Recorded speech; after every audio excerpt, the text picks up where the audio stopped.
Bueno, pues empiezo entonces de los árboles a las redes de comunicación para revisar cómo es esa verdadera estructura del sistema global de información y comunicaciones. Aquí he jugado un poco estéticamente, pero con algo que tiene estructura, tiene unos elementos estructurales que son comunes a un tipo de red, que son las redes que se llaman libres de escala. Las redes libres de escala están presentes en muchos sistemas naturales y muchos sistemas que dejamos que se desarrollen y que ganan esas características, ¿no? Las redes de este tipo, que tienen esa estructura, por resulta que si las miramos a pequeña escala, tienen las mismas propiedades que si las miramos a escalas más pequeñas, ¿no? Por eso por lo que se les llama libres de escala. Entonces tiene características estructurales como la de nuestro sistema de información y comunicaciones en algunos de los aspectos, ¿no? Como ya veremos. O sea, hay parte de lo que es la infraestructura de comunicación que tiene esto, pero os mostraré que en realidad eso no es predicable del sistema en su conjunto y lo que atiene a las comunicaciones humanas en su conjunto.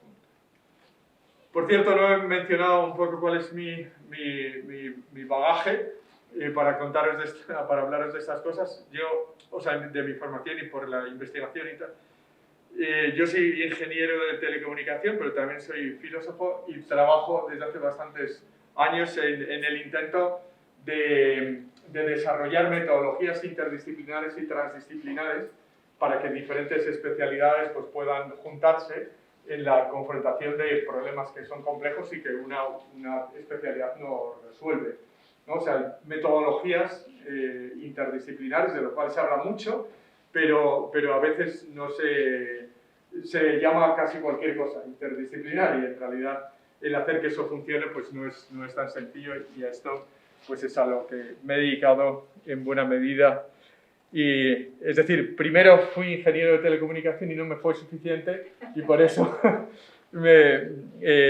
ya sabéis que la filosofía es la ciencia que no puede renunciar a las preguntas. Y entonces yo, como no quería renunciar a las preguntas, pues quise saltar de los límites de solo la ingeniería.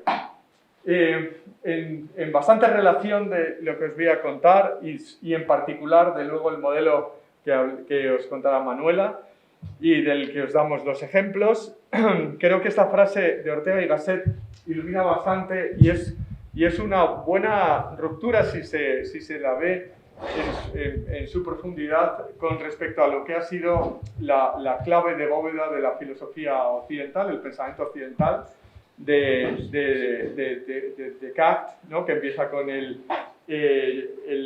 justamente con lo contrario, con el descubrimiento del yo, ese yo que parece ser el casi dueño absoluto y capaz de descubrir las verdades y de poder articularlo todo.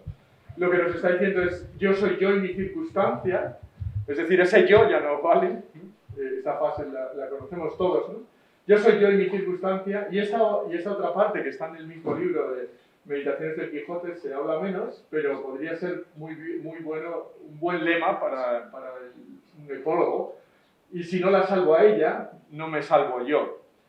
Es decir, sin la circunstancia, pues resulta que no nos podemos reconocer. Ahí, por cierto, no sé si conocéis el concepto de Ubuntu. ¿Os suena Ubuntu? ¿No? Y es además el software, ¿no? Que se utiliza, uno de los software que más se utilizan, pero es este concepto africano en el que uno se reconoce como participante del nosotros, ¿no? Y si no es en el nosotros, no se reconoce al propio individuo y el propio individuo también es el garante del nosotros, ¿no? O sea, existe una reciprocidad de eso. O sea, conectaría, yo creo que le hubiera gustado a Ortega, pero esto del Ubuntu ha sido más conocido desde Nelson Mandela.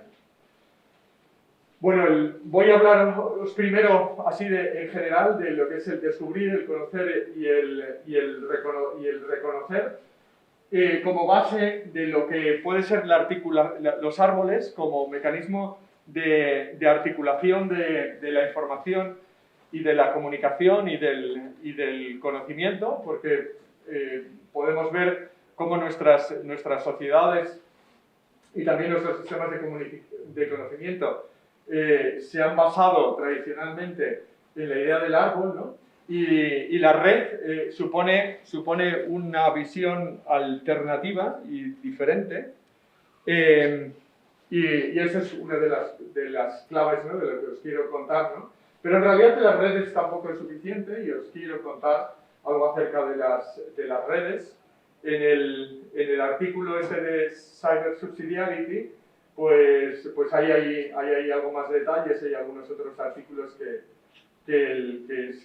os ofrecía donde también, bueno, podéis encontrar mucha literatura acerca de ello, pero os daré unas pinceladas, ¿no?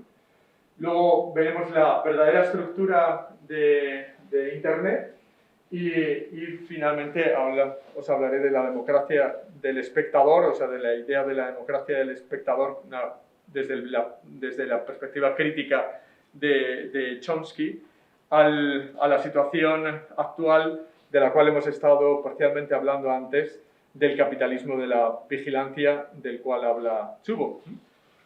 Pues podemos empezar con una idea sencilla, ¿no?, acerca de cómo articulamos el conocimiento. Y a mí me ocurrió, y posiblemente a muchos os haya pasado, cuando se acabó el confinamiento este más estricto, salimos, y recuerdo aquí en la Candamia, que normalmente se ven bastantes conejos, pues había una cantidad enorme, pero de repente empecé a ver algunos que me parecían distintos, ¿no? Y empecé a ver más que por las características. Yo creía que eran liebres, ¿no? Pero en realidad no tenía yo del todo claro cómo era la liebre, ¿no? Y recuerdo estar preguntando y preguntándome a mí mismo y tal para tratar de estar seguro de si se trataba de una liebre o no. O sea, de los conceptos y los que manejamos con más frecuencia, pues solemos tener una cierta idea. Ortega decía, los conceptos son los anteojos con los cuales vemos el mundo, ¿no? Y tenemos un cierto concepto estable, que es el que nos permite reconocer aquellas cosas que se mueven a nuestro alrededor, ¿no? Pero cuando no lo tenemos, ¿no?, y nos lo tenemos que fraguar, pues aquí podemos ver que el conocimiento se articula de otra forma distinta.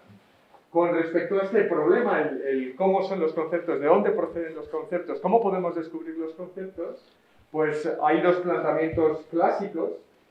Uno sería el de Platón y otro es el de Aristóteles. En el caso de Platón, pues nos dice que en realidad existe unos conceptos que son eternos, no pertenecen al espacio, ¿no? Lo que tenemos nosotros que hacer es descubrirlos, ¿no? Platón tiene algunos diálogos que son una belleza, en el que podemos ver que hay algunos conceptos que los podemos descubrir nosotros mismos, que es la propia idea de Platón, es que si buscamos en nosotros mismos podemos llegar a encontrarlo. Y por ejemplo, el diálogo de Meno versa sobre un esclavo que jamás ha tenido educación en geometría matemática, y entonces Sócrates le empieza a hacer preguntas y él solamente él, por sus propios medios, o sea, solamente respondiendo a aquellas cosas que le va planteando Sócrates, deduce el teorema de Pitágoras. Y él no había tenido ninguna formación, ¿no? O sea, la idea en general, y que la describe en otras muchas obras, este seguramente os suene, del mito de la caverna, y luego lo conozcáis bien, ¿no?, que está en la República. En el mito de la caverna, si lo conocéis, ¿no? Pues os lo puedo recordar rápidamente. La idea es que todos tenemos como la situación del que se sienta ahí en el fondo de la caverna, que lo único que estamos viendo son las sombras que están proyectadas en el fondo de la caverna. Ese fondo de la caverna es una pared que es irregular, ¿no? Y lo que tenemos es atrás las verdaderas formas, ¿no?, que las mueven los personajes, ¿no? Y hay una luz que es la que proyecta la forma en el fondo de la cueva.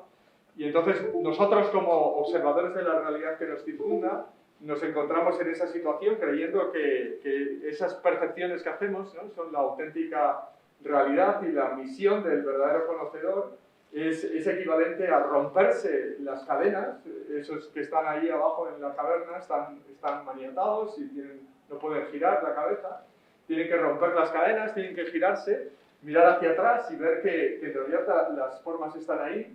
Tienen que ir más allá porque tienen que ver, o sea, de dónde procede la luz, inclusive salir fuera, pero luego también sienten la llamada de que ahí abajo están sus compadres, ¿no?, y quieren también ayudarles a reconocer la verdad, ¿no?, y entonces sienten esa llamada de tener que volver aunque les moleste, ¿no? Entonces al volver se sienten cegados y fastidiados, ¿no?, por esa falta de absoluta oscuridad, ¿no? Pero vuelven precisamente apelados por esa llamada o esa necesidad de acudir a ver a sus congéneres y tratar de liberarles, ¿no?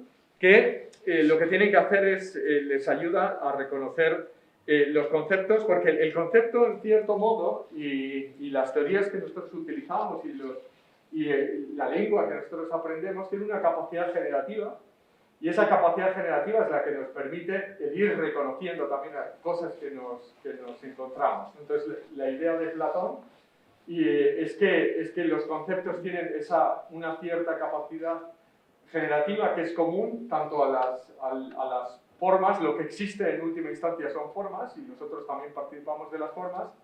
Aristóteles estaba bastante de acuerdo con Platón con respecto a la esencialidad de las formas. Sin embargo, tenía bastante más confianza en el mundo que le rodeaba, y consideraba que, por ejemplo, la materia, ¿no?, pues aporta mucho, y de hecho para él la forma es o sea, lo que es el concepto básico, y que para Aristóteles también es la esencia, reside en la forma, pero la forma en realidad depende de la potencialidad de la materia. O sea, la materia es la que representa todas las posibles configuraciones y es la que adopta unas u otras formas. Esta vinculación, ¿no?, de la materia con la forma luego nos puede también dar bastante juego cuando hablemos de la información, ¿no? Porque, o sea, la información, que procede de un concepto latino en el que toma parte de estas ideas filosóficas, tanto de Platón como de Aristóteles, las elaboradas por los griegos en la época clásica, la toman los latinos, pero tiene un concepto originario que aparece en Barro, aparece en Cicerón, que uno es el concepto material y el otro es el intangible, pero en cualquiera de los dos casos se trata en informatio de dar forma a algo. Y en el sentido material, pues tenemos algo, una materia, por ejemplo, barro para darle forma a los animales, a las diferentes partes del organismo, lo habla en ese contexto, o Cicerón, por ejemplo, habla en contextos educativos o éticos, ¿no?, de dar forma al comportamiento, dar forma a la persona.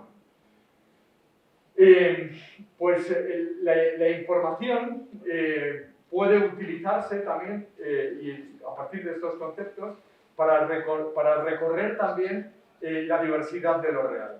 Aristóteles ofrece uno de los primeros ideas de la articulación del conocimiento en su conjunto, con esta idea del árbol, que después lo representa Plotino y lo representan otros muchos.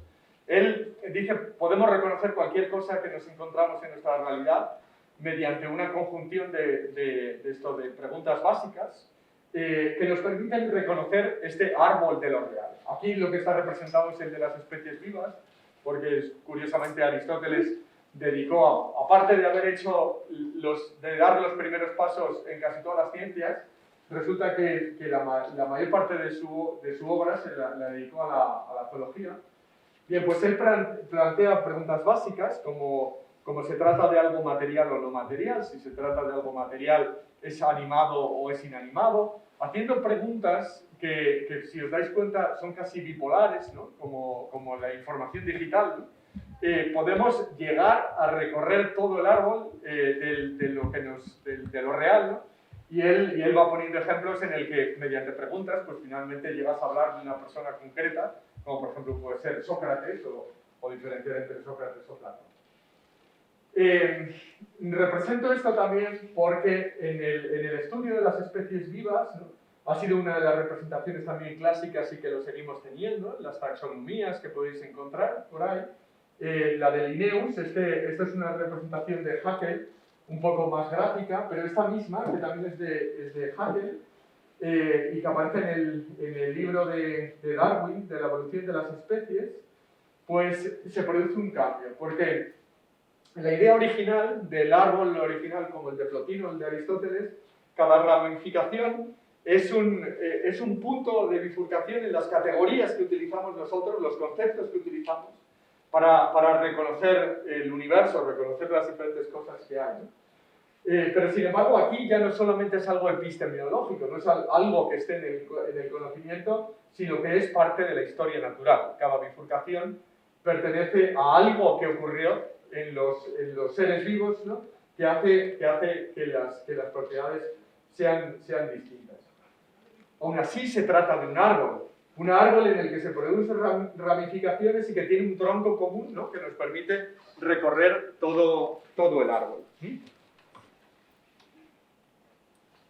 El mismo árbol lo podemos encontrar en esa preciosa representación de la Enciclopédie de Diderot y de D'Alembert en el siglo XVIII, que es uno de los hitos de la Ilustración, donde se representa también la intención de universalidad del conocimiento por parte de los ilustrados, cuyas ideas matrices de cómo acudir al conocimiento de la realidad están representadas o planteadas por Descartes, que nos da una idea fundamental y básica, que se basa en que si quiero confrontar una realidad que es compleja, lo que tengo que hacer es como nos enseñaba Euclides, que es que un problema que es complejo lo parto en pequeños problemas sencillos que pueda resolver sin lugar a dudas, de los cuales no dude, y entonces mediante la conjunción de todos estos diminutos problemas de los que no dudo, pues puedo resolver un problema que es bastante grande. Entonces, si esto lo aplico para entender la realidad en su conjunto, pues tiene un supuesto fundamental y básico, y es que la realidad es analítica, o sea, puedo dividirla, puedo subdividirla, puedo partirla para poder entenderla. ¿Y qué es lo que nos encontramos en este gráfico? Este gráfico es físico cuando acudís a la enciclopedia, en el primero de los volúmenes, que en realidad era un poco el proyecto de lo que iban a aparecer en los diferentes volúmenes, pues nos encontramos una descripción de los diferentes artículos, los diferentes artículos que pretendían ser desarrollados, muchos estaban en ese volumen, y nos encontramos este árbol, ¿no?, en el que pues resulta que estos temas, ¿no?, pues están totalmente desconectados de estos, están conectados por el tronco común, ¿no?, pero desaparecen esos vínculos laterales, ¿no?, que a veces, o sea, pueden ser importantes, ¿no? En el siglo XIX, a finales del XIX, principios del XX, tenemos uno de los proyectos de la clasificación del conocimiento de su conjunto, donde podemos ver de nuevo la representación del árbol. Esto sería como un árbol visto desde arriba, pero en cualquier caso un árbol, ¿no?, porque existe un tronco común, ¿no?, que vosotros en realidad habéis tenido todos participación de ello, porque si estamos aquí precisamente en una biblioteca, ¿no? En la biblioteca, en los lomos de los libros, veréis que existe una clasificación. Esto es la representación de la clasificación universal del conocimiento, decimal universal, de Otlet y de Fontaine, en el que todo el conocimiento pues tiene su lugar y está perfectamente categorizado dentro de una estructura arbórea, como la podéis ver ahí, ¿no? Sin embargo, resulta que de ese mismo equipo, de esas mismas personas que estaban trabajando en la clasificación de los sistemas de conocimiento, esto es de la Comisión Internacional de Cooperación Intelectual en los años 20, pues resulta que las personas que estaban trabajando no tenían esa estructura arbórea, ¿no? Tenemos aquí una estructura en red que no podríamos reducir a la estructura arbórea de un centro común, y eso en cierto modo nos da una cierta pista, ¿no?, de que quizás la producción del conocimiento no sea tan de esa manera. Eso procede de un vídeo que os recomiendo, es un vídeo bastante corto de Power of Networks, del que, de hecho, otras ilustraciones que os he presentado proceden de ahí.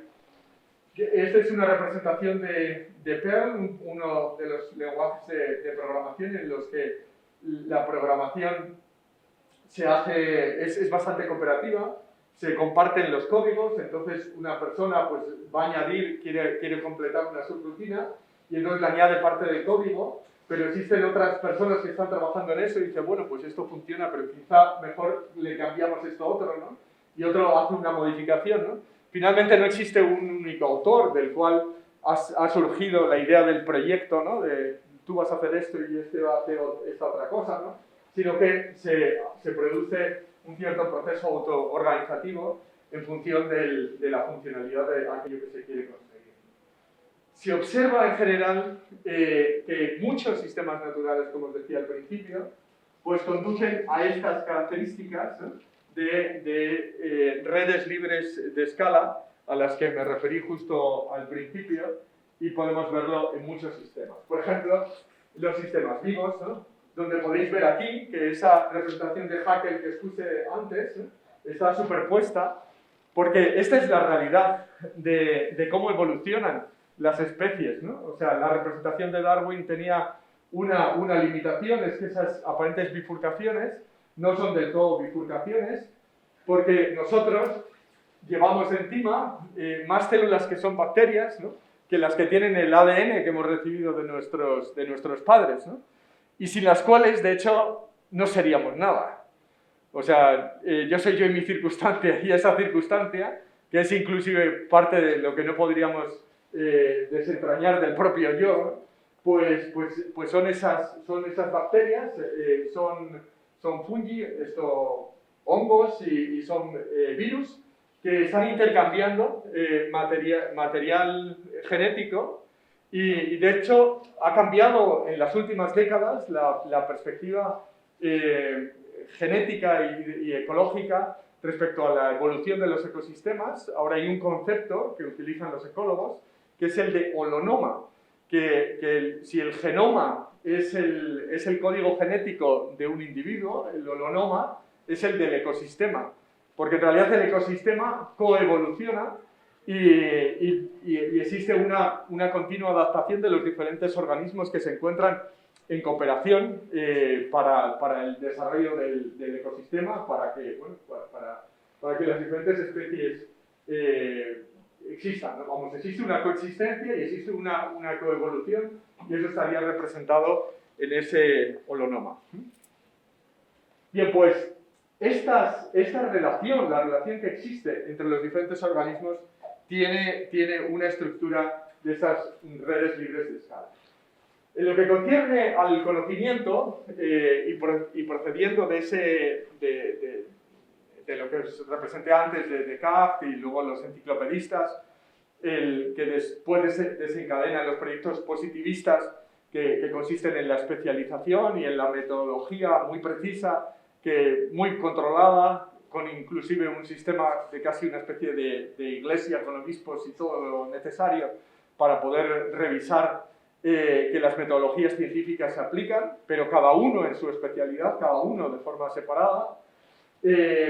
Funcionó bastante bien para poder resolver muchos problemas que se acometieron en el siglo XVIII, en el siglo XIX también, pero hubo cada vez más problemas, y en el siglo XX fueron siendo cada vez más patentes, problemas de complejidad que ya no podían dejar de ser resueltos, de ser acometidos, había que poner atención en ellos. De hecho, inclusive en lo que es en las ciencias físicas, es lo que condujo al conocimiento y al descubrimiento de la complejidad. Poincaré, por ejemplo, uno de los planteamientos que hace a finales del siglo XIX es que los sistemas físicos, también compuestos de pocas partes, ¿no?, pues entrañan una dinámica muy compleja, y no podemos reducirlo a los sistemas de relaciones de muy poquitos elementos, ¿no? Tenemos que considerar más elementos y las instituciones internacionales los vienen recabando ya desde hace bastante tiempo, precisamente por esa acumulación de problemas que no son capaces de ser confrontados con la ciencia especializada. Nos dicen que tenemos que evolucionar hacia sistemas que sean multidisciplinares, que no implica mucha implicación de unos con otros, interdisciplinares, que implica que tiene que haber cooperación y entendimiento entre las partes, y transdisciplinares, que supone que tiene que existir un conjunto de conocimientos comunes, ¿no? Bien, pues las instituciones internacionales lo reclaman y en virtud de eso, pues muchos de los sistemas actuales de financiación de la ciencia atienden a esos objetivos. ¿Puede repetir la explicación de entre inter y trans?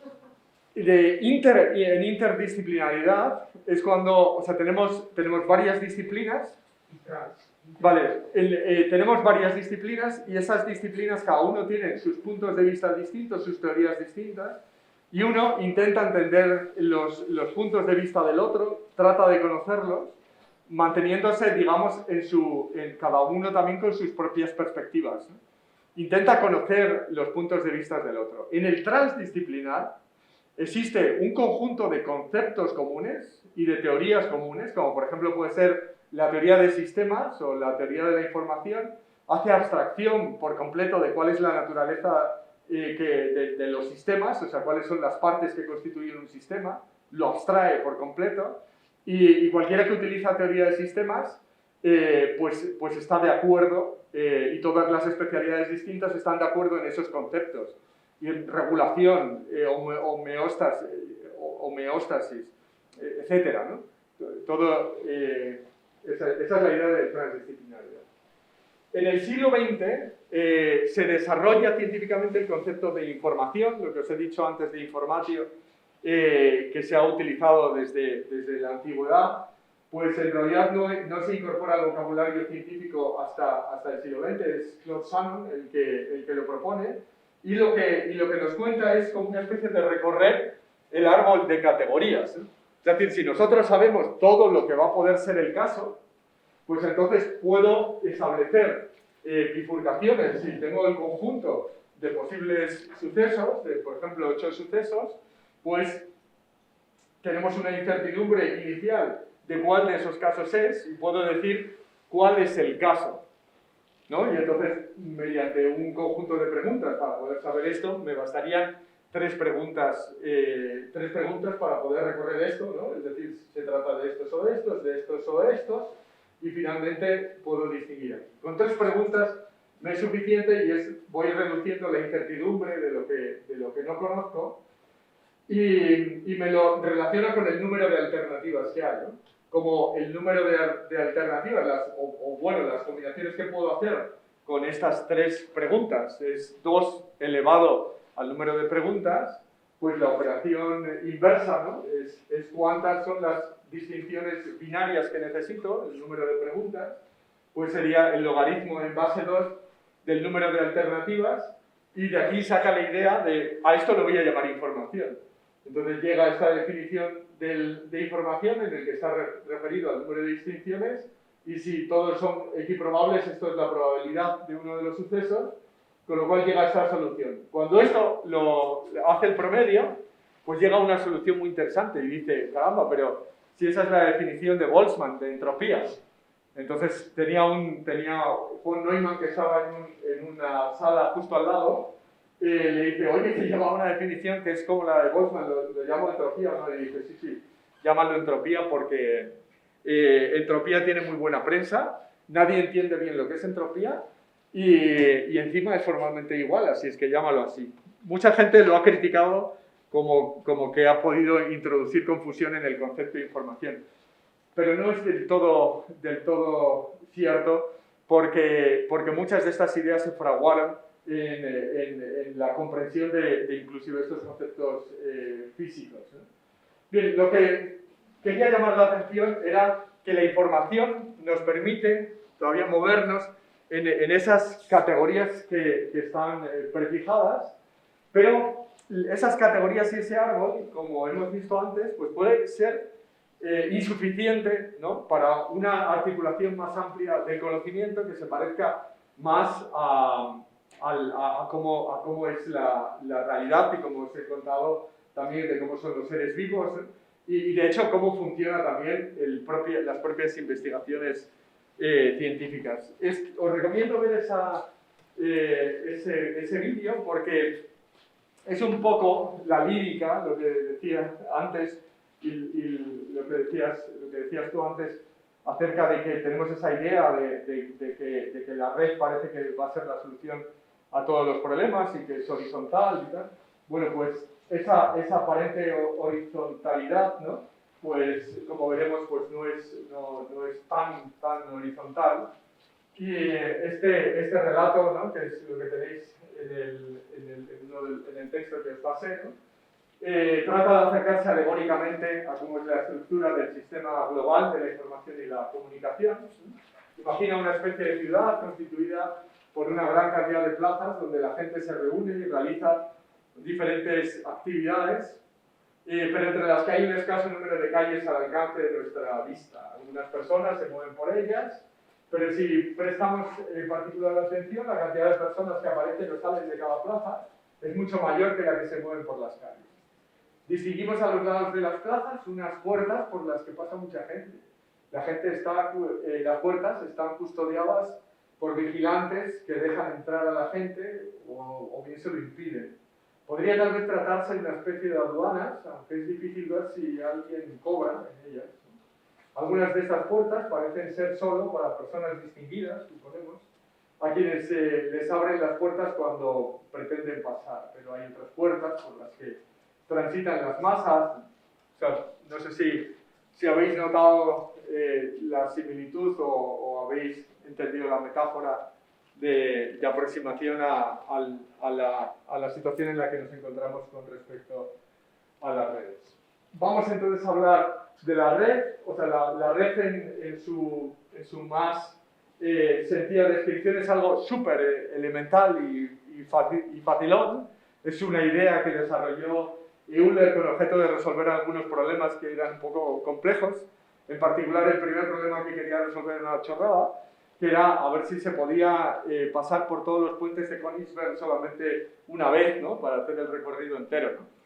Y entonces, para tratar de resolver ese problema, dijo, esto es un lío, voy a reducir cada una de las partes de la ciudad a un nodo y lo otro son los enlaces, y encontró la solución general de cómo recorrer un grafo, cómo recorrer una red, de tal manera que solamente pases una vez por todos los enlaces, ¿no? Y esa solución, de hecho, años después se materializó. No era posible el hacer eso que estaban muchos dándole vueltas. Unos años más tarde añadieron un puente y ya se pudo, pero sin embargo, de una forma muy sencilla, era muy elemental y directo el ver que eso se podía resolver. La red está constituida por nodos y enlaces. Casi punto pelota. No hay mucho más. Los enlaces sí pueden tener unas ciertas características, pueden estar dirigidos y esto pues le da una gran flexibilidad.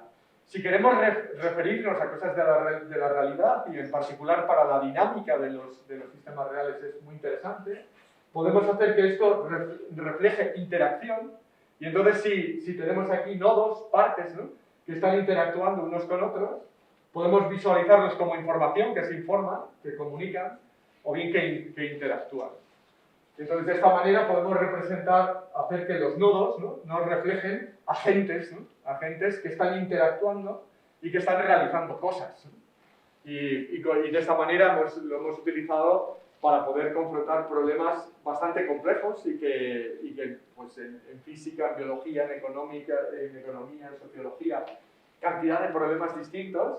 Y lo interesante es que una misma solución pues luego sirve también, es aplicable a cualquiera de esas materializaciones del sistema.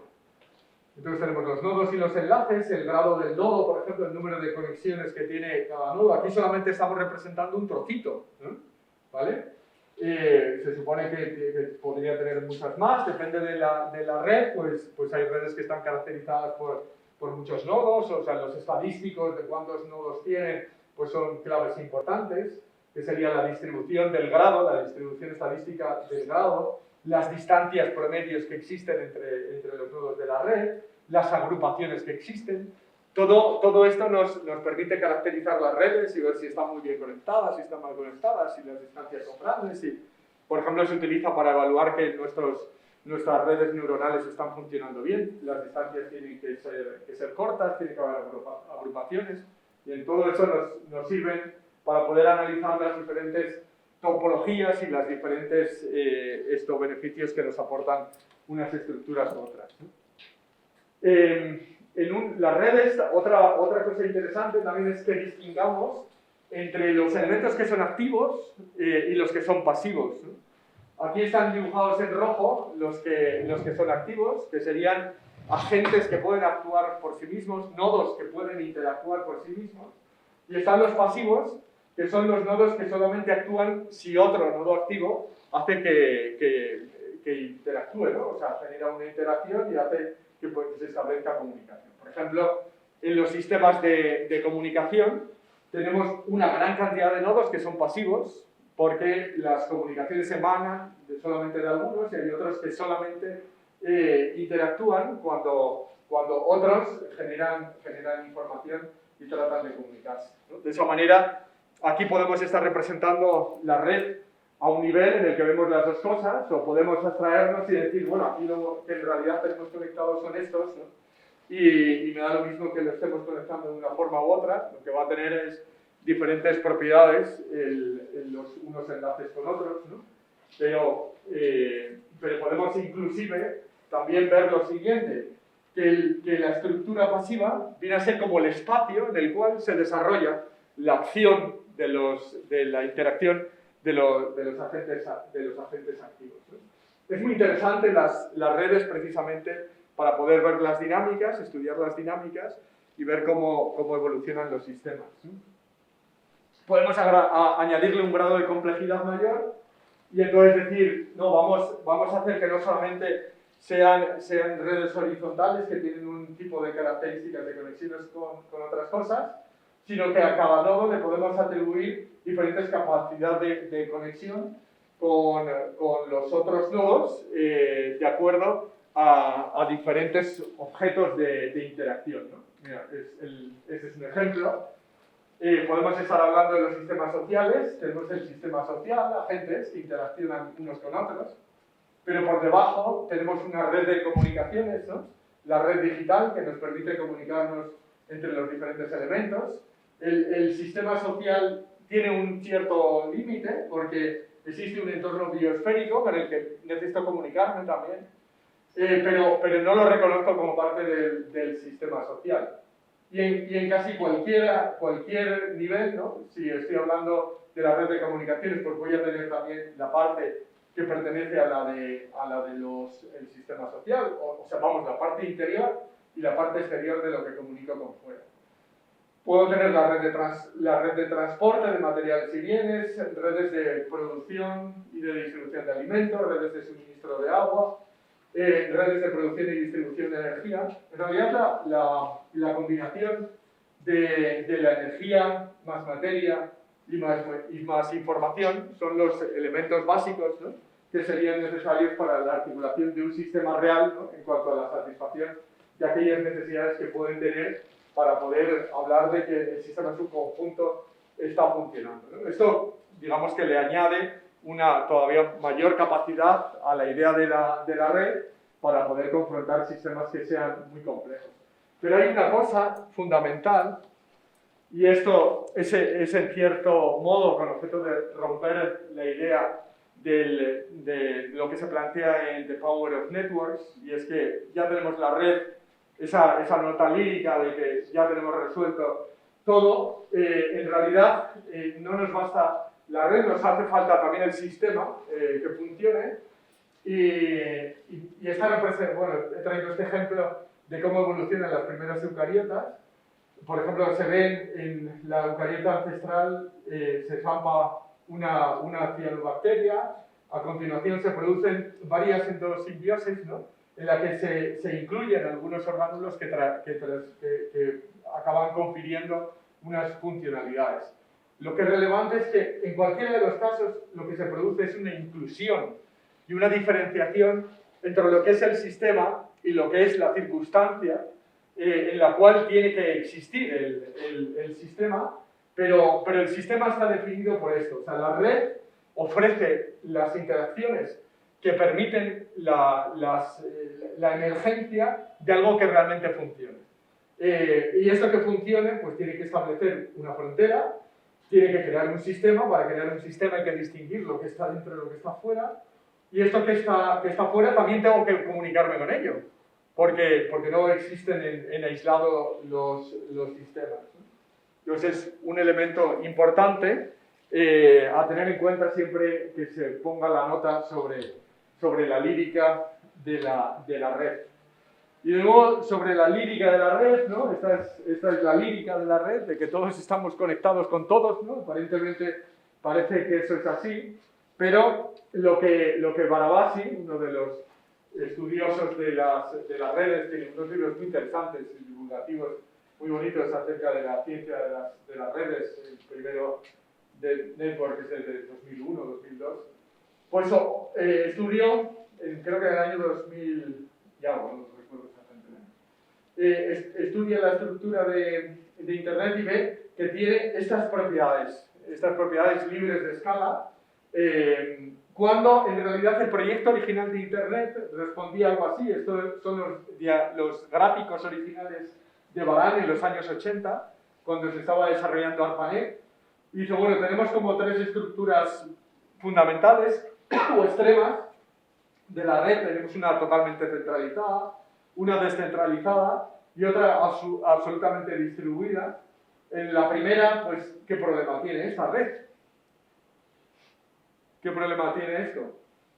Una red como esta, para que estén unidos... ¿Eh?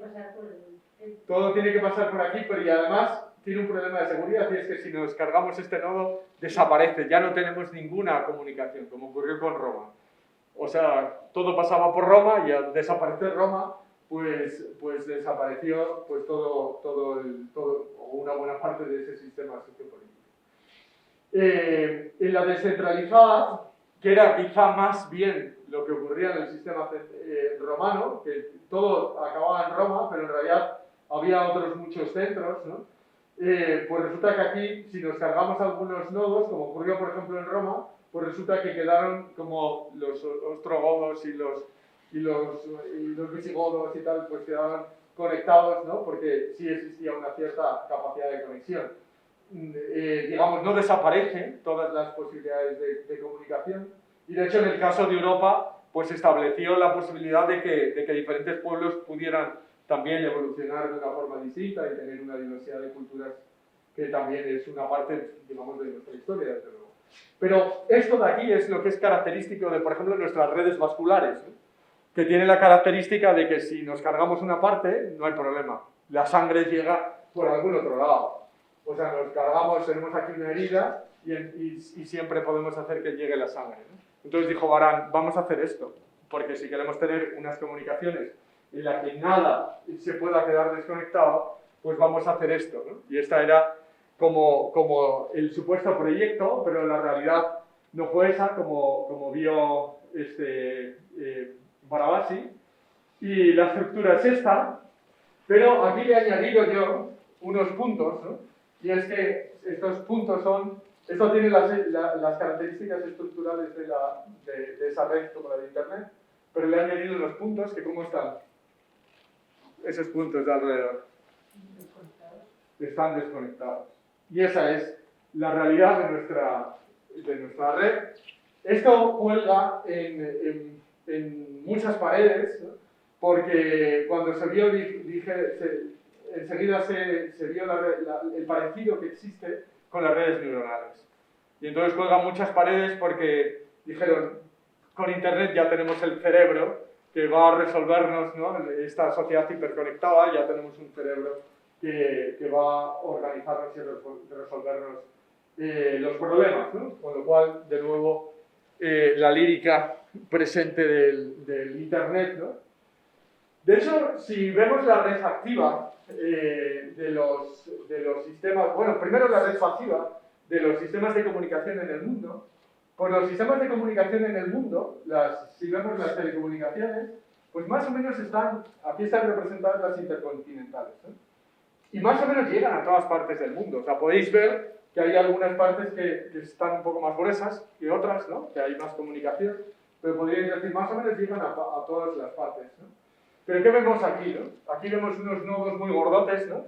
Que esos son los de los centros de datos. El número de centros de datos que hay en el mundo, donde veis una tremenda centralización, aquí y aquí. Esto es un globito de estos de cada país. Si los juntáramos todos, tendríamos otro globote grande. Un globote grande en Europa, otro globote grande en Estados Unidos. Y cuando nosotros accedemos a recursos en Internet, no hacemos como aquí, que esto es una representación de los direcciones IPs, cómo están conectadas. Vosotros no os conocéis la dirección IP de prácticamente nada de lo que, ¿no? Si vais a buscar un recurso, una persona o algún documento, pues haréis como aquel que me dijo en Berlín, ¿no? Google it, ¿no? O sea, vais a buscarlo a uno de estos centros de datos, ¿no? Que nos dicen que van a establecer las conexiones y nos van a establecer el contacto o con otra persona o con otro recurso.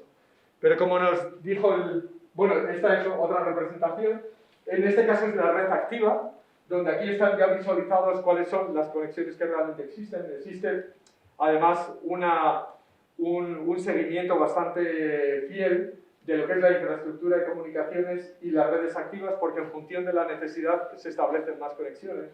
Entonces, por ejemplo, aquí pues hay mucha conectividad. Los principales centros, los nodos más grandes están en Europa. Los tres primeros están en Europa. O sea, uno es Londres, Ámsterdam, Frankfurt. En Estados Unidos, dentro de los 10 primeros, hay 2 o 3. Los otros están en Europa. O sea, existe una concentración brutal. Pero otra característica, y tenéis ahí varias ilustraciones en el texto que os pasé, una característica que a mí me parece muy relevante es que tenemos continentes enteros que tienen una comunalidad de problemas, ¿no? Como puede ser África, como puede ser Latinoamérica, donde vemos que tienen una red que es en estrella. En el caso de África no hay ninguna conexión entre los países africanos que sea relevante. Prácticamente todo pasa por Europa o Estados Unidos, está fuera, no existe la red que localmente, que contextualmente esté establecida en esos países, o sea, vamos, en esos continentes. Ni en África sobre todo, pero ni en América Latina tampoco. En América Latina se nota mucho lo de esa estrella, ¿no? Entonces, por una parte, o sea, tenemos que esta red, ¿no? es muy diversa en lo geográfico. Bueno, aquí estaba, no me acordaba, que tenía esa ilustración donde se ve mucho mejor, y esa es de las 50 principales rutas. Ese es de unos años posterior, que vemos lo mismo. Esta es otra representación en este caso es de las lenguas, ¿no? donde si nos fijamos, esto es de los libros, de cómo se traducen unos libros a otros, con lo cual esto sería antes de la galaxia de Internet, ¿no? Y entonces podemos ver lo siguiente, que del inglés se traduce a otras muchas lenguas europeas. Vemos en general una representación grande de las lenguas europeas. Vemos, por ejemplo, lenguas, ¿no? Que son muy grandes, como por ejemplo puede ser el chino, que tienen una escasa conectividad con algunas lenguas, que todo pasa por el inglés. Vemos lenguas que tienen una muy buena conectividad con otras muchas culturas, con lenguas que a fin de cuentas son culturas. En este caso Rusia, por ejemplo, con toda una playa de lenguas que se comunicaban todas con el ruso. Y en Europa sí que se puede ver que existe una cierta estructura en red, el español, el italiano, el francés, el inglés, el alemán, muy conectado también a pesar, bueno, el tamaño tampoco está tan mal. O por ejemplo, los países, estos son los escandinavos, que estos son 4 gatos casi, y sin embargo existe una gran cantidad de traducciones entre las diferentes lenguas entre sí, y estas lenguas con el inglés, con lo cual, al final, la capacidad de expresión de estas culturas hacia el resto del mundo, a través de llegar al inglés, primero comunicarse internamente y luego llegar al inglés, es bastante grande, ¿no? Mientras que la capacidad de expresión de otras lenguas, ¿no?, para comunicarse con el resto del mundo, pues es muy escasa. También antes pasé por alto otro gráfico donde se ve cómo en la galaxia Internet pues hay muchas lenguas que están fuera de onda, y como por ejemplo sistemas como Google Translator tampoco refleja muy poquitas lenguas, ¿no? Eso es de Wikipedia, y en Wikipedia aquí vemos cómo unas lenguas están traducidas a otras, o en este caso son autores alemanes que crean contenidos en inglés, autores ingleses que crean contenidos en alemán. Eso no se vería tan bien, pero en principio es bidireccional esta red. Y aquí ocurre lo mismo en cuanto a que las lenguas europeas tienen una cierta estructura en red densa, pero en su conjunto es una estructura muy arbórea, ¿no?, con el inglés en el centro y la mayor parte de las lenguas con una escasa capacidad de conexión en red con el resto de las culturas, ¿no?, como capacidad de expresión. Y yendo a lo que podría ser la era del capitalismo de la vigilancia, ¿no?, una de las observaciones que se hicieron en los años, bueno, en 2012 ya empezaron a aparecer algunos acuerdos internacionales de que Facebook, Google, etcétera, todos los algoritmos tenían que modificarse porque instituciones internacionales estaban viendo los peligros que se avecinaban. O sea, esto también lo digo porque la película esta ¿cómo se llama?, El dilema de las redes sociales, parece que se han dado cuenta de repente, ¿no?, y que nadie se había percatado previamente, pero existían acuerdos de que tenían que modificar los algoritmos por el riesgo que existía, ¿no? Yo, de hecho, he participado, sí. Hablando de algoritmos, que hace unos días escuché en la radio que ahora Facebook, Instagram y Snapchat están protestando, no sé si han llegado a denunciar, pero están protestando contra Telegram porque es como una red social independiente que no sigue esos acuerdos. O sea, no, fue una noticia eso a las 7 de la mañana, yo dormida y solo escuchando un poco de oído, entonces tampoco sé mucho, pero que parece ser que Telegram no sigue muchos esos acuerdos de privacidad o los algoritmos que las otras como Amazon o las grandes tienen que seguir, y están protestando porque no los respeta y tienen otras políticas de privacidad con sus usuarios. Creo que uno de los problemas es que no proporcionan información como lo hace WhatsApp. Claro, era el resto de aplicaciones. Que era como más privado, era más privado con sus usuarios, algo que a ellos les gustaba. Sí, pero bueno, el tema era por los protagonistas y abandonar las empresas. Claro. En 2012 todavía estaban contratados y eran jóvenes. Mira, yo en 2016 o 2017 estuve de evaluador en la Comisión Europea en unos proyectos que me llamó mucho la atención porque justo había sido el Brexit y había sido las elecciones de Donald Trump.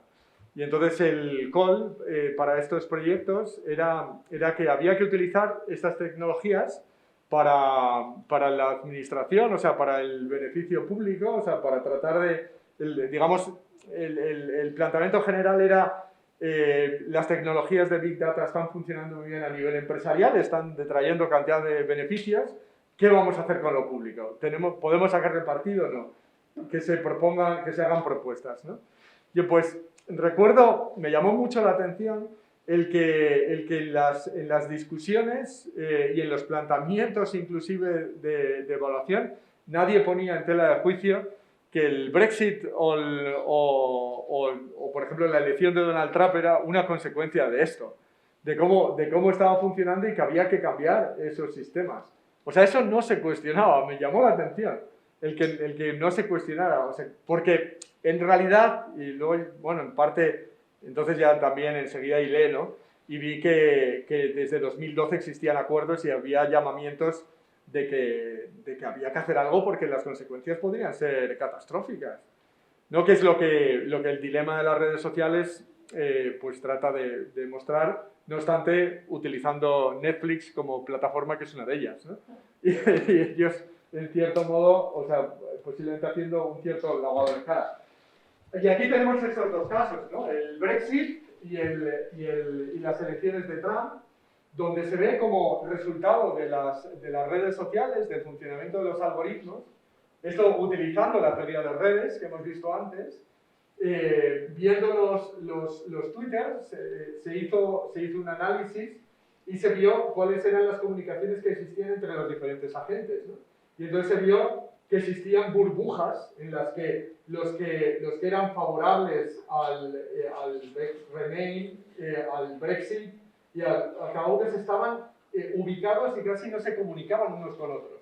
Se vio una bipolarización muy fuerte y en el caso de Trump, también los Trump supporters, estos pues eran también tremendamente gregarios, ¿no? No se comunicaban, hay una zona de unos que estaban como un poco más pendientes de unos y otros, de los que apoyaban a Clinton y los que apoyaban a Trump, pero también existía también como esa separación, se vio muy claramente, eso fue una forma muy gráfica de ver las burbujas de filtrado, ¿no? Como resultado de los algoritmos tenemos que se crean confrontaciones, lo que decía antes Enrique, de la getización. Esta getización está ahora realizada ingenieralmente, ¿no? Como resultado tampoco de una planificación, sino como resultado de qué es lo que le trae mayor rendimiento económico porque hace que se encuentren más conectados, mejor conectados, ¿no? De la democracia del espectador es la crítica que hacíamos en los años 70, años 80, años 90, ¿no? Esta es una representación muy gráfica, ¿no? de qué es lo que ocurre con los sistemas de información y comunicación. Había una crítica muy fuerte en la UNESCO desde los años 50, diciendo que 6 agencias de información controlan toda la información del mundo, tienen unos intereses comunes, ¿no? Y finalmente, pues se mueve la opinión pública, pues resulta que podemos moverlas como guiñoles, ¿no? Esto es de la película de Manufacturing Consent, no sé si alguno la conocéis. Eso no lo tengo ahí. Bueno, sí, no me detengo en ello. Claro, por eso sabía yo que quería tener mi ordenador, porque tenía los enlaces de otra cosa, Os lo pasé, vale. Pues el Manufacturing Consent es muy interesante. Aparentemente podríamos decir, bueno, ahora las cosas son distintas, estamos en Internet, pero en realidad esta crítica, esta idea de que la información pasa en su mayor parte por muy poquitas manos, en realidad si tenemos en cuenta cuál es la información que nos llega a nosotros, sigue ocurriendo lo mismo.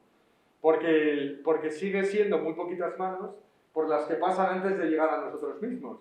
Es decir, si vosotros publicáis ahora mismo una verdad muy importante, lo tenéis bastante difícil para poder hacer que llegue al conocimiento general, ¿no? De hecho, se estudió en el caso tanto de Wikileaks como en el caso de Snowden, unos suecos estudiaron cuáles fueron también los mecanismos sociopolíticos que ayudaron a que eso tuviera la trascendencia que tuvo. Y si no hubiera sido por la participación de Le Monde, de The Guardian, de una serie digamos, de agentes que tenían una gran capacidad de difusión, pues posiblemente hubiera pasado desapercibido, porque muchas de esas cosas ya estaban publicadas. De hecho, Chomsky, ¿no? Que es el autor que aquí se retrata más, ¿no? Chomsky dice que él lleva muchos años pudiendo decir toda esa cantidad de verdades, porque dice, como solamente llegó al 2% de la población, pues no voy a representar nunca un problema para el sistema, ¿no? Entonces, ni a la administración le produzco problemas.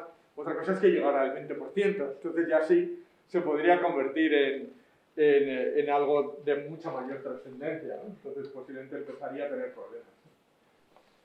La idea de la opinión pública tiene que ver con un concepto que, ¿eso lo reconocéis? ¿Sabéis lo que es eso? No, y conocéis lo que es el panóptico. El panóptico, pero en 1984 de George Orwell, eso seguramente sí, El Gran Hermano seguramente también. Bien, pues todo esto procede de un filósofo del siglo XVIII, que a su vez era criminologista, que era Bentham, contemporáneo de Rousseau. Foucault decía que si Rousseau era la nota lírica de la revolución, Bentham era consciente, ¿no?, de las oscuridades y de las sombras que podía tener ese proyecto democrático, porque ¿qué es lo que ocurre con todos aquellos que no siguen la norma? ¿Qué es lo que ocurre con todos aquellos que no siguen la voluntad general? O, pues con todas estas personas, con todas estas personas que no participan de ello, pues lo que podemos hacer, y él ideó el planteamiento de una cárcel modelo, que hay muchas cárceles en el mundo que siguen ese planteamiento, en el que lo que tenemos que hacer es introducir a las personas en un espacio de perfecta visibilidad. De tal manera que esto es una estructura perfectamente cilíndrica, las paredes tienen un ángulo tal que desde esa posición central, que tiene desde diferentes alturas, podemos ver a los diferentes pisos, ¿no? Y entonces en cada una de las direcciones, las células estas no tienen ningún espacio en el que uno se pueda esconder. Está imbuido, inmerso en un espacio de absoluta y perfecta visibilidad. Y en cuanto tal, acabará, la idea de Bentham es, acabará comportándose, acabará siguiendo la norma. Y una vez que ya lo haga, pues puede volver a la sociedad y puede comportarse como el resto, y entonces ya tenemos a un ciudadano. Gabriel Tarde desarrolla, también curiosamente, fue criminologista, pero es uno de los primeros sociólogos, contemporáneo de Durkheim, y él es el que desarrolla la idea más concreta de public opinion, de la opinión pública, que es como la idea también de unos espectadores, ¿no?, que son capaces de recibir los proyectos, ¿no?, que salen de una tribuna, ¿no?, y que los continúan, ¿no? De esta manera pues se pueden desarrollar los proyectos sociales y proyectos políticos, y necesitamos una sociedad homogeneizada, y también necesitamos mecanismos para ver qué hacer con aquellos que siguen una dinámica distinta a la de ir al teatro y escuchar atentamente y seguir los proyectos que le dictan. Este es quería mostraros, pero bueno, así como además posiblemente lo hayáis visto, y que no os lo recomiendo que lo hagáis, el dilema de las redes sociales, donde pues lo que decíais antes, ¿no? O sea, las propias búsquedas que hacéis son dependientes de cada uno, porque se están generando los registros de qué es cada uno. Hace falta el tener vuestra participación en la red. Vosotros sois el producto que venden, o sea, Google, Facebook, etcétera, están vendiendo eso a los anunciantes, no menos que los periódicos, que también vendían la atención de los lectores, y las televisiones, etcétera. O sea, ha cambiado un poco de plataforma, ha cambiado quizá la tecnología y la sofisticación en esto que se vende. Pero parte de la idea, que es lo que criticaba y lo describía, yo creo muy bien Chomsky, también Ignacio Ramonet habla muy claramente acerca de esto, pues lo que tenemos es casi un cambio de tecnología. Pero si vamos a cuáles son estas macroempresas, estos gigantes que han aparecido, ¿no?, como resultado de estas tecnologías de la información y la comunicación, pues tenemos auténticos monstruos. O sea, el volumen de negocios, que estos son valores, es de 2018, están dados en millones de dólares, pues tenemos a los gigantes, Apple, Amazon, Google, Microsoft, Facebook. La capitalización bursátil es una locura, o sea, estamos hablando de valores inmensos, estamos hablando de billones, ¿no? Cosa que si se compara en particular la capitalización bursátil con empresas que eran muy grandes hace 20 años, estamos hablando de un cambio de orden de magnitud, ¿eh? Porque no se está multiplicando en el número, es decir, la especulación, el valor especulativo que tiene es inmenso, pero aún así los resultados netos también son valores muy importantes, ¿no? O sea, si lo comparamos con las empresas más grandes, estamos hablando, en algunos casos es como 10 veces las empresas anteriores, pero aquí esta es una comparación que me parece dramática e impresionante, ¿no? Es el valor, ¿no? De nuevo, de la capitalización bursátil, si lo comparamos con el Producto Interior Bruto de países, fijaos que Alphabet, de la cual es Google, fijaos a lo que equivale, ¿no? Antes poníamos la crítica en algunas empresas muy grandes, energéticas, que decíamos que su capitalización era equivalente al Producto Interior Bruto de algunos países. Pues ahora estamos hablando de continentes, ¿no? Y continentes, y a veces, o sea, países, por ejemplo, Apple, como los Países Bajos, estamos hablando de 9 países sudamericanos como Amazon. O sea, antes hablábamos de países pequeños, ahora estamos hablando de países grandes, de países ricos y de continentes, ¿no? O sea, es un salto que aun siendo cuantitativo, a mí me parece cualitativo también. Y esto me parece casi lo más dramático de todo. Si establecemos finalmente la relación que existe en la comparación, esto lo hizo Chubo ya hace unos cuantos años, en la comparación de lo que era la industria de Detroit automovilística en los años 90, que se criticaba por estar excesivamente automatizada y por lo tanto no dar trabajo. Si se compara, el volumen de negocio era similar a la de Silicon Valley, Detroit similar a Silicon Valley, el volumen de negocio, o sea, el negocio igual, el valor bursátil 10 veces más, el de Silicon Valley, y en cantidad de trabajo 10 veces menos.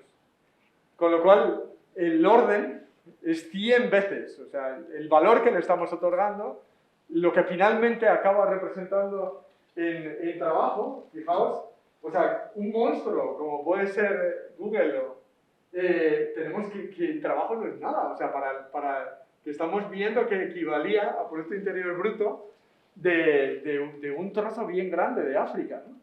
Y sin embargo, a lo que corresponde en empleo, ¿no? pues tenemos que no es prácticamente nada, ¿no? Dentro de estos, el que supone un poco más, pero porque se dedica a la distribución, es Amazon, pero si se tiene en cuenta el volumen de negocio o a lo que equivale a todo Holanda, pues 650.000 es bastante poco, ¿no? También, ¿no? ¿Qué es lo que va a pasar entonces con el futuro del trabajo? ¿Qué es lo que puede ocurrir también con la capacidad de las personas a la hora de reaccionar cuando se puede jugar tanto, ¿no? con el mercado laboral y precisamente por esa capacidad de vaciar mercados o vaciar países casi de trabajo, pues no pueden hacerlo, y la capacidad política que tienen pues es inmensa, ¿no? Bien, pues esto es mi rollo.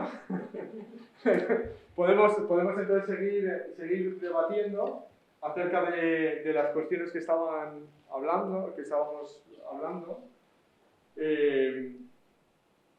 ¿Cuál era la siguiente de las preguntas que...? Claro. No es un afán de nada. ¿Puedo saber de dónde sacaste el gráfico de la comparación de la capitalización con el PIB? Porque yo te voy a explicar por qué. Yo usaba una comparación similar de cifra de ventas y Producto Interior Bruto que publicaba la UNCTAD, y en 1992 dejó de publicarlo. En aquel momento, en el puesto 32, o sea, hacía un ranking mundial, en el puesto 32 empezaba una empresa. Y a partir de ahí, o sea, quedaban 165 países.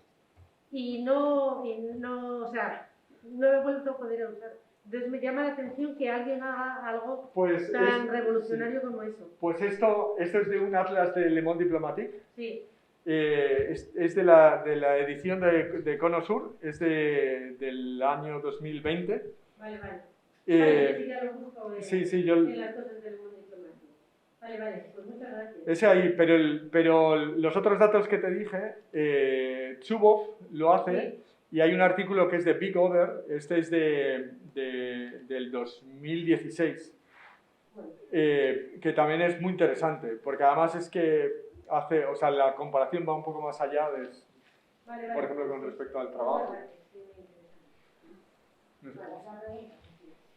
¿Y por dónde iba? Y mi ¿Querías contar algo?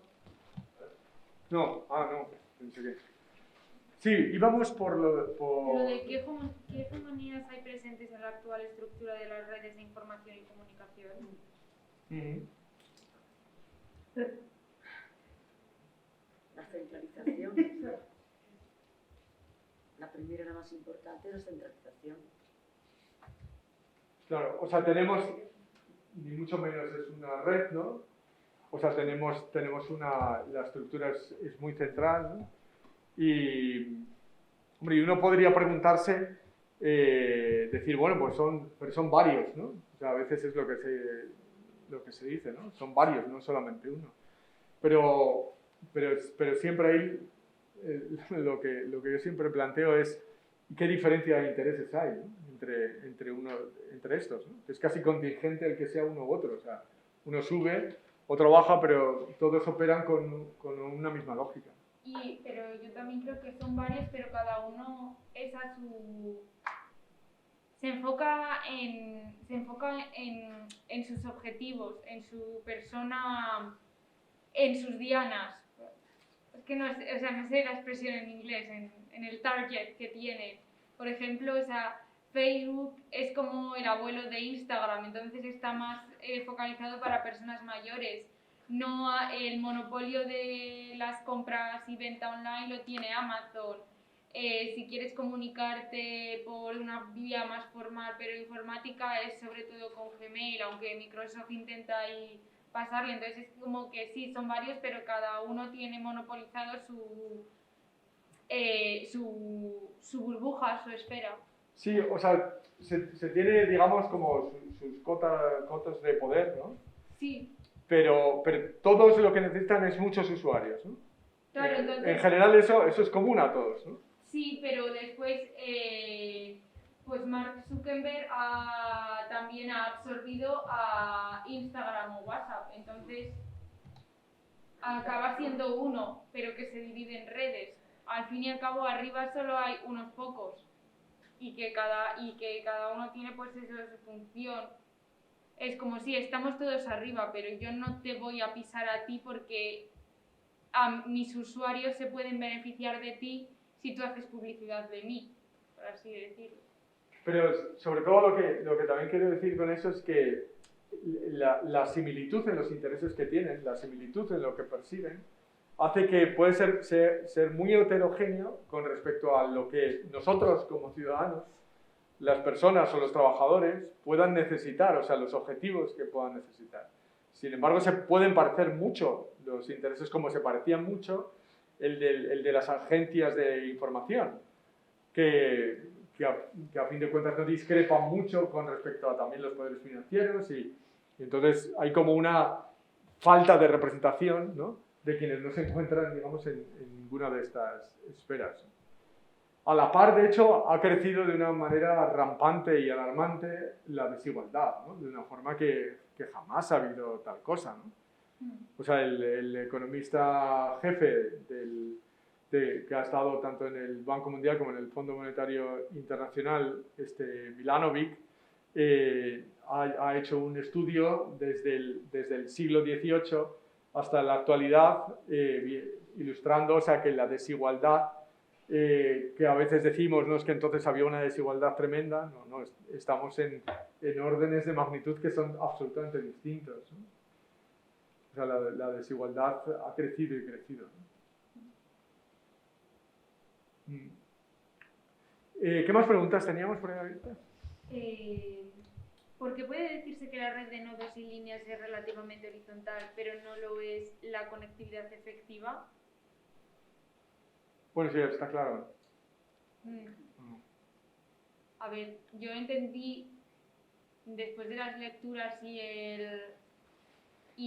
el documental, que lo que ellos argumentan es que ahí está la información, pero el problema es que esa información no se transmite a todas las personas. Era como esa pequeña lectura que había. Tú como que viajas directamente de un sitio a otro donde quieren llevarte, y en medio hay muchas calles que pueden tener información que te interese, pero no te la dan fácilmente, y ni siquiera, o sea, que primero para tener esa información tienes que pasar como sus exámenes de me eres apto para compartirte. O sea, la información está ahí, existe, pero el problema es que no nos la habilitan, no nos la facilitan, nos la ocultan. No, y que además, lo que decías antes, ¿no? De que aparentemente, o sea, estamos como conectados con los otros, pero en realidad es una conexión, o sea, que pasa por estar conectados con ellos, ¿no? O sea, ser sus usuarios y ser nosotros el producto que venden. Y también sobre lo de la información, en el documental dijeron una frase que me pareció bastante verdad, y es que la verdad nos aburre. Entonces, que al fin y al cabo la información que tenemos en la red es muy peligrosa porque no sabemos si es verdad o no. Porque de una X podemos derivar a X sub muchos. Entonces, dentro de la información que se comparte en las redes de comunicación, es muy difícil saber si todo lo que pone es verdad o no. Y que la verdad nos aburre y que nos guste tanto el salseo hace que sea aún más difícil una comunicación real y horizontal. Es que hasta la aparición de Internet había una realidad totalmente diferente. Tenías por un lado la información veraz, que estaba filtrada, contrastada y que estaba tratada de alguna manera, y luego, bueno, pues ahora no, con la aparición de Internet todo está en el mismo sitio, sin filtros, sin ningún tipo de calificación ni de... Que Chomsky mostraba que en realidad no era información veraz, porque eso es una buena parte de la obra de Chomsky. Chomsky, de hecho, trata de abordar dos problemas básicos, que él lo llama en el libro del conocimiento del lenguaje. Dice que él confronta dos problemas fundamentales. Uno es el problema de Platón y el otro es el problema de Orwell. El problema de Platón es cómo es posible que sepamos tanto cuando tenemos un acceso tan limitado al conocimiento y al acceso, pues, como en el caso de Platón, a las formas, ¿no? Tenemos un acceso muy limitado a la realidad y, sin embargo, somos capaces, como Meno, de descubrir el teorema de Pitágoras y otras muchas cosas, a pesar de que no tenemos toda la realidad. Y el otro, el de Orwell, es lo contrario. ¿Cómo es posible que tengamos acceso a tantas cosas, a tanta información, y en realidad no sepamos nada? O sea, sepamos tan poco de ello, ¿no? Chomsky, para el primero de los problemas, lo lleva al terreno del lenguaje, que es cómo es posible que, teniendo un acceso tan limitado a las estructuras gramaticales, léxicas, etc., el niño en muy poquito tiempo gana la estructura fundamental del lenguaje, teniendo un acceso prácticamente nulo y siendo capaz de articular, por ejemplo, todo el sistema del verbo, por complejo que sea, en muy poquito tiempo, y no habiendo tenido experiencia de muchas partes del sistema, ¿no? ¿Cómo es posible que eso sea así cuando no tenemos un acceso tan limitado? Pero al otro le dedica mucho y es sorprendente también su obra, porque el hombre no paró ni un momento, sobre todo desde la época de la guerra de Vietnam, que además hasta le apresaron y todo, y ha sido un continuo látigo y crítico posiblemente el intelectual más crítico que ha tenido en Norteamérica y que sigue teniendo, ¿no? O sea, que tiene sus años y el hombre sigue teniendo una energía fantástica. pues eso nos decía que tampoco es tan así. Oye, igual tenemos que pasar a... ¿no? Yo creo que sí. Bueno, yo no me voy a alargar mucho.